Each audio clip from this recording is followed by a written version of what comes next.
My video on my favorite Twilight Zone episode, The Last Flight, got copyright flagged by Paramount, and that happens because things get auto-flagged in the system. But even after appealing it under fair use, they still maintain the copyright flag. So you know what that means, we're bringing back Banana Vision for this one. Here's my original video on The Last Flight in anti-copyright Banana Vision.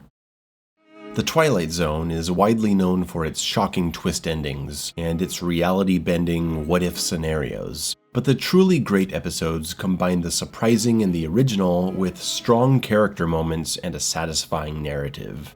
The Last Flight from the first season of The Twilight Zone in 1959 is one of the most brilliant episodes of science fiction television I've ever seen. While the majority of Twilight Zone episodes were written by series creator Rod Serling, several other writers regularly contributed to the show, the most famous of which being Richard Matheson. He's an incredibly well-respected author whose career spans decades. He's responsible for so many classic stories: I Am Legend, What Dreams May Come, The Legend of Hell House, and A Stir of Echoes, which is a personal favorite of mine because I love the movie adaptation with Kevin Bacon. I used to watch it with my mom all the time. It was kind of our movie. Many of Matheson's short stories were turned into Twilight Zone episodes, and his Season 1 story, The Last Flight, is simply a masterclass in storytelling. Unlike some episodes that were only based on Matheson's short stories, The Last Flight was actually written by Matheson for The Twilight Zone. Matheson's episodes not only tend to be more compelling stories, but they have better dialogue and even better direction and camera work sometimes. So, The Last Flight tells the story of a British World War I fighter pilot named Terry Decker, out on a two-man patrol in 1917, when he finds himself in a thick white cloud that renders him not only unable to see, but to even hear. After emerging from the cloud, he lands at what he was expecting to be 56 Squadron RFC, which would be a base in France. Instead, he's surprised to be received by American soldiers, at a base that has aircraft far more advanced than anything the British had imagined. Can't you see this is an American base? But all this? We had no idea you were so advanced. A Major Wilson insists he comes with him, as Terry admires the amazing technology of this American base, and expresses what looks to be surprise at a female officer walking about. Terry steps into the office of Major General Harper and stands at attention. Such a display of formality seeming to kinda put off the general. Harper smiles, not really knowing what to think of what he sees before him. Upon asking Terry who he is, Terry responds, Second Lieutenant William Terence Decker, sir, Royal Flying Corps. You mean Royal Air Force? No, sir, Royal Flying Corps. Harper wants to know why he's here and why he's dressed in this costume. Is there an air show in town? Are they filming a movie? Terry apparently has no idea what these things even are. This leads to an awkward silence, followed by Major Wilson asking Terry for the date. He says, March the 5th, 1917. It's March the 5th, 1959, Lieutenant. Terry is trying to process this insane information, knowing that they aren't joking. He takes a seat to process it all. Has he really jumped forward in time? Terry approaches the window and looks up at the cloud he came from, recounting how he couldn't hear his engine, like he was caught in a vacuum. He remembers an old story the soldiers used to tell, that of a French fighter pilot who disappeared in a similar way. General Harper isn't buying any of this, surely it's some kind of joke. But Terry swears that he was up there with his flying partner Alexander Mackay in 1917. But Harper interrupts him to say that he personally knows Alexander Mackay and he's the current Air Vice Marshal. He's en route to come inspect the base at this very moment. Terry says that's impossible. Why is it impossible? Because he's dead. In the next scene, we see Wilson and Harper sorting through Terry's personal belongings, and upon my recent viewings of this episode, this has become one of the most interesting moments to me from a script writing perspective, because you could say there's a bit of a plot hole here. If this pilot Terry Decker is who he says he is, all the general would have to do is make a call to someone higher up and ask for the information to be verified. The episode's mystery would be resolved quickly, and the tension of the episode would be broken. Now, it is 1959 and there's bureaucracy to deal with, so verifying Terry's identity would probably be a delayed process, I imagine, but it could be done. This is the general's first reason for not looking into it. He thinks it would be a big waste of time. He also says that he's sure this is a hoax, even though Major Wilson finds it very hard to believe that anyone would go to such elaborate lengths just to play a joke. There's gotta be more going on here. But General Harper says this is not a simple joke. As he unloads Terry's pistol, he says that he suspects Terry might be an assassin. Maybe this whole story is a way to get close to Air Marshal Mackay to kill him. Wilson dismisses the idea, saying that if he wanted to kill Mackay, he wouldn't have left his pistol in the plane, he would have carried it with him. And Terry sounded genuinely shocked when he heard Mackay was coming to the base. It just doesn't make sense. The tension between these officers and the idea that Terry might be an assassin is a brilliant way to cover up the potential plot hole of them just being able to solve this mystery with a phone call. Not only would it be a long process to verify Terry's records, but Harper's suspicion that Terry might be an assassin leads him to the logical conclusion that it could be dangerous to allow this information to escape this room. Maybe the assassination plot goes up the line of authority. A phone call could tip someone off. It's a beautiful and subtle way of keeping logical consistency for this fantastical premise. I only really picked up on it around the third time I watched it, but it's so smart. It's these kinds of details that set Richard Matheson's stories apart from those of other writers. So Terry is being held as a prisoner, and knowing that Mackay is on the way, he protests against the idea of seeing him. But Wilson wants to get them together, and after a short bit of arguing, Terry agrees. Wilson inquires more about the white cloud, and the unbelievable idea that he could be from the past. Terry becomes agitated by all the questions and takes a seat. He starts reminiscing about Mackay, his friend and flying partner. He refers to him as Old Lead Bottom, a name given to him by the other pilots after he got wounded in the ass during a flight over German lines. It was a private joke to call him Old Lead Bottom. He'd be embarrassed if that joke got out. Terry goes on to tell Wilson that he's sure Mackay is dead because the last time he saw him, they were both in a fight with German planes, 7 surrounding Mackay and Terry dealing with another 3. There's no way Mackay could have survived, but Wilson says he must have. He went on to be one of Britain's greatest heroes. In World War II, he saved thousands of lives by taking out several German bombers over London.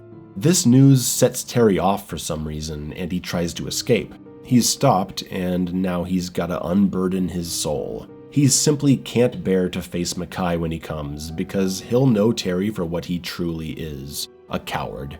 He's always been a coward. He's only here because he was running away. He left his friend to die as he flew away to save himself. That landed him in the cloud, and now the friend he abandoned, who actually survived somehow, is gonna be here soon, and Terry can't face him. Facing Alexander Mackay would be facing how much of a coward Terry really is.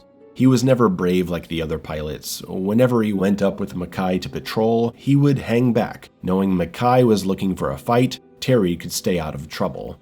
Terry even shot bullet holes into his own plane once to convince the other pilots he'd seen action in the sky. How can a coward like Terry face the man he abandoned, who went on to become the kind of war hero he could never be? But it doesn't make sense. 2 pilots against 10? Terry ran away to save himself. How could Mackay have possibly survived against those odds? Wilson says, well, maybe he got help somehow.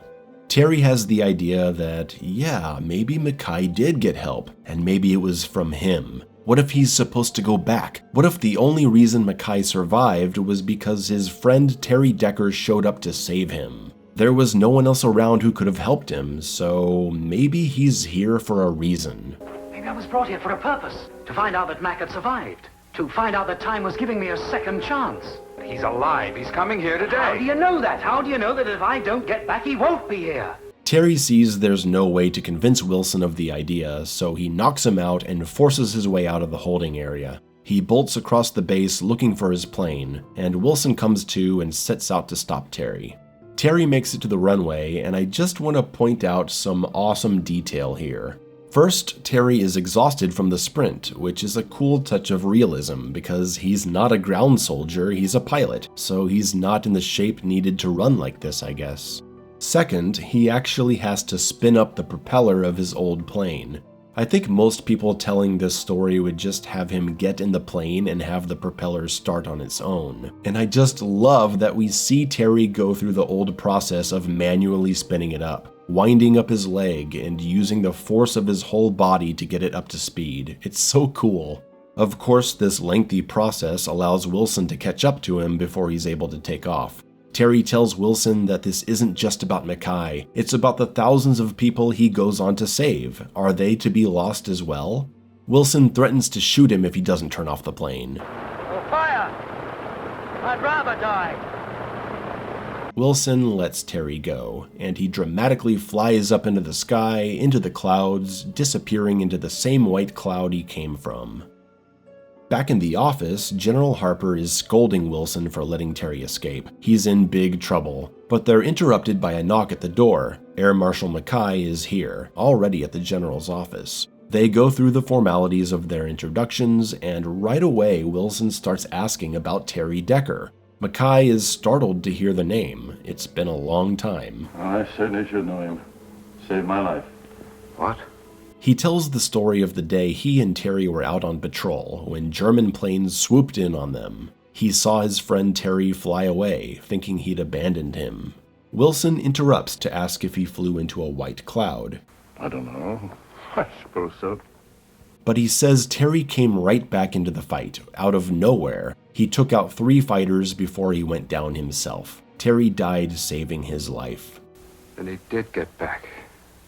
Harper asks if it was a common practice for the Germans to return the personal belongings of any pilot shot down. Mackay says yes, and demands to know what this is all about, but does go on to confirm to Harper that the Germans never sent back Terry's items. Harper takes out the envelope containing Terry's stuff and gives it to Mackay. His ID, his medals. Where in heaven's name did you get these? Mackay demands an explanation, and Wilson says he'd better sit down. Maybe you'd better sit down, old lead bottom. What did you call me? The episode ends as Harper, the skeptic, looks out the window, up at the clouds above, knowing something just happened here that'll never be explained. The Last Flight by Richard Matheson is an episode that gets better and better every time I watch it. I've showed it to a lot of friends lately. I think it's a perfect story. It's great for the Twilight Zone because it has the mysterious premise, and while it's not a twist ending, it is a great revelation of the situation to everyone involved at the end.